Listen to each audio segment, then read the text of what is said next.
श्री राम जी ने मुनि से कहा, आज्ञा हो तो अब दूसरे वन को जाऊं। हे मुनि, अब आप आज्ञा दें ताकि मैं इस वन से अब दूसरे वन को जाऊं। संतत मोह पर कृपा करे हूं, सेवक जानी तजे हूं, जनी ने हूं, धर्म धुरंधर प्रभु कै बानी, सुनी सप्रेम बोले मुनि ज्ञानी। और श्री राम जी क्या कहते हैं कि आज्ञा हो तो अब दूसरे वन को जाऊं, आप मुझ पर निरंतर कृपा करते रहिएगा, अपना सेवक जानकर स्नेह ना छोड़िएगा, मुझसे प्रेम करते रहना। धर्म धुरंधर प्रभु श्री राम जी के वचन सुनकर ज्ञानी मुनि प्रेम पूर्वक बोले। अब मुनि बोलते हैं, मुनि क्या बोलते हैं? जासु कृपा अज शिव सनकादि, चहत सकल पर मारथवादी, ते तुम राम अकाम पियारे, दीन बंधु मृदु बचन उचारे।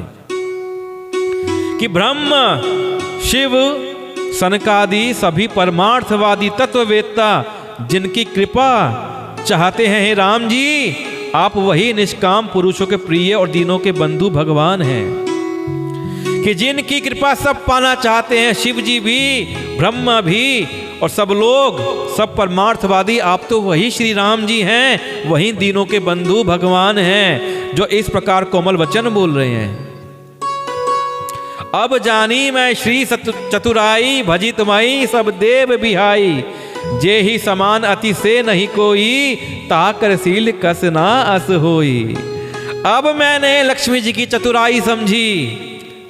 अत्रि ऋषि जी क्या कह रहे हैं कि मैंने अब लक्ष्मी जी की चतुराई समझ ली है, जिन्होंने सब देवताओं को छोड़कर आप ही को भजा, आप ही का भजन करती हैं माता लक्ष्मी की, जिसके समान सब बातों में अत्यंत बड़ा और कोई नहीं है। हे राम जी आपके समान सब बातों में कोई भी नहीं है। उसका शील भला ऐसा क्यों ना होगा, आपका शील इतना अच्छा है, इसीलिए माता लक्ष्मी आपको भजती हैं, और इसीलिए ब्रह्म शिव सनकादि तत्ववेत्ता आपका ध्यान मांगते हैं, आपकी कृपा चाहते हैं।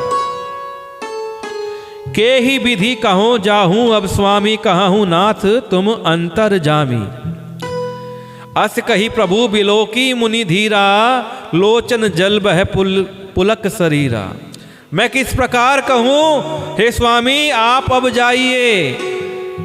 अत्रि मुनि जी कह रहे हैं कि मैं किस प्रकार कहूं, स्वामी आप जाइए, मैं कैसे कह दूं।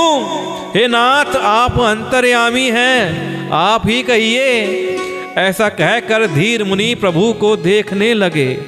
मुनि के नेत्रों से प्रेम के अश्रुओं का जल बह रहा है और शरीर पुलकित है।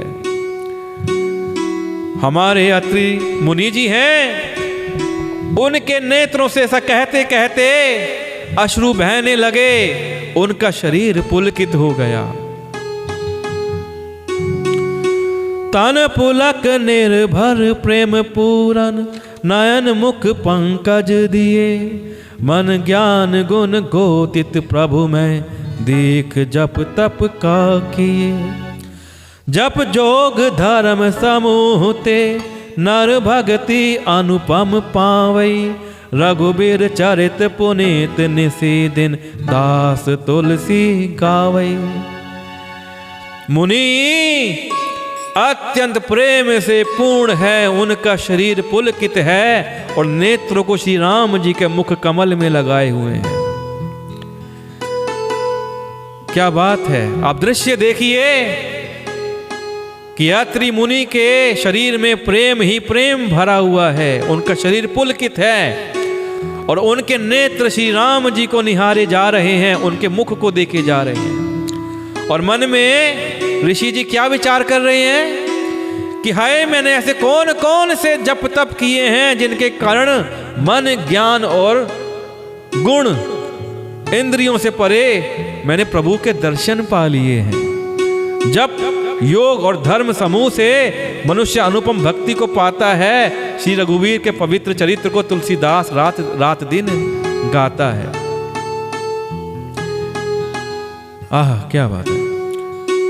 काली माल समान दमन मन, राम सुजस सुख मूल, सादर सुनहि जितेन पर, राम रहि अनुकूल। मेरे राम मेरे राम मेरे राम राम राम। सीताराम सीताराम सीताराम राम राम।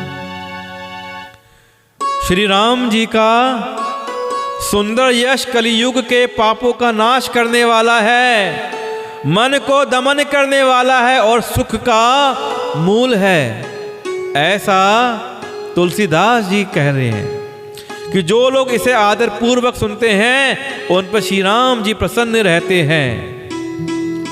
कि कठिन काल मल कोस धर्म ना ज्ञान ना जोग चप, परिहरि सकल भरोस राम ही भजहि ते चतुर नर।